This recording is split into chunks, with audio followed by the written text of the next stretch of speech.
రాజమండ్రి జైల్లో మిథున్ రెడ్డితో పెద్దిరెడ్డి రామచంద్రారెడ్డి ములాఖత్ అయ్యారు. వైసీపీ నేతలతో పాటు మిథున్ ని కలిశారు పెద్దిరెడ్డి. మిథున్ రెడ్డి కోసం ఇంటి భోజనం, మినరల్ వాటర్ తీసుకెళ్లారు పెద్దిరెడ్డి.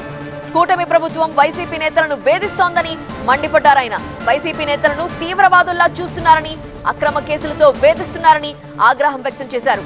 నిబంధనల ప్రకారం మిథున్ రెడ్డికి జైల్లో ప్రత్యేక సౌకర్యాలు కల్పించాలి. ఎలాంటి పరిస్థితినైనా మిథున్ రెడ్డి ధైర్యంగా ఎదుర్కొంటాడు అన్నారు పెద్దిరెడ్డి. మిథున్ రెడ్డికి సౌకర్యాలు కల్పించకపోతే మళ్లీ కోర్టును ఆశ్రయిస్తామని చెప్పారు పెద్దిరెడ్డి.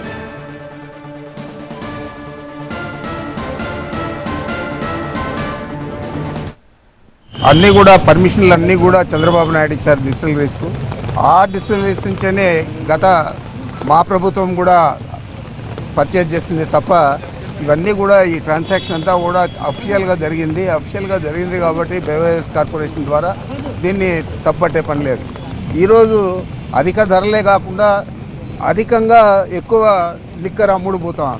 ఇంటింటిలోనూ కూడా బాటిల్ ద్వారా సప్లై చేసే పరిస్థితి ఉంది. బెల్ట్ షాపులు కాదు, ప్రతి ఇంటికి కూడా సప్లై చేసే పరిస్థితి ఉంది.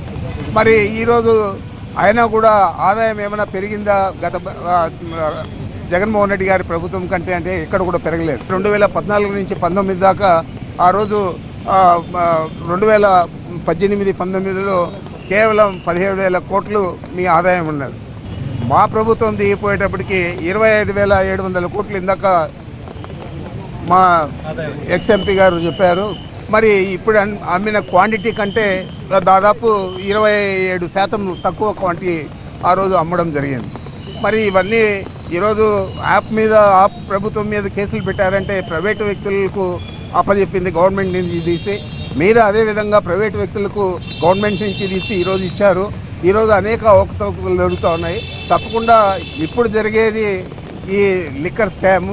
ఈ స్కామ్ మీద తప్పకుండా జగన్మోహన్ రెడ్డి గారు వచ్చిన తర్వాత, ముఖ్యమంత్రిగా మా ప్రభుత్వం వచ్చిన తర్వాత దీని మీద కూలంకషంగా మేము కూడా సిట్ అయ్యాము. నేరుగా దర్యాప్తు జరిపించి యాక్షన్ తీసుకునే పరిస్థితి కూడా ఉంటుంది. ఎవరిని కూడా వదిలిపెట్టే పరిస్థితి లేదని చెప్పి తెలియజేస్తా ఉన్నాను.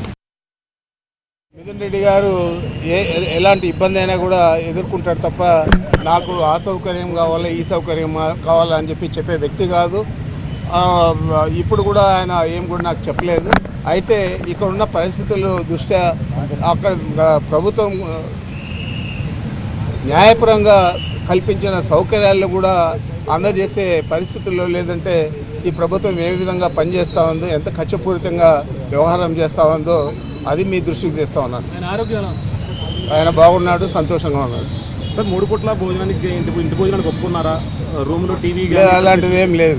3 పూట్ల భోజనం లేదు. ఒక పూట భోజనానికి ప్రభుత్వం అది న్యాయస్థానం అది పర్మిషన్ ఇచ్చింది కాబట్టి ఆ విధంగా అలో చేస్తారని నేను అనుకుంటా ఉన్నాను.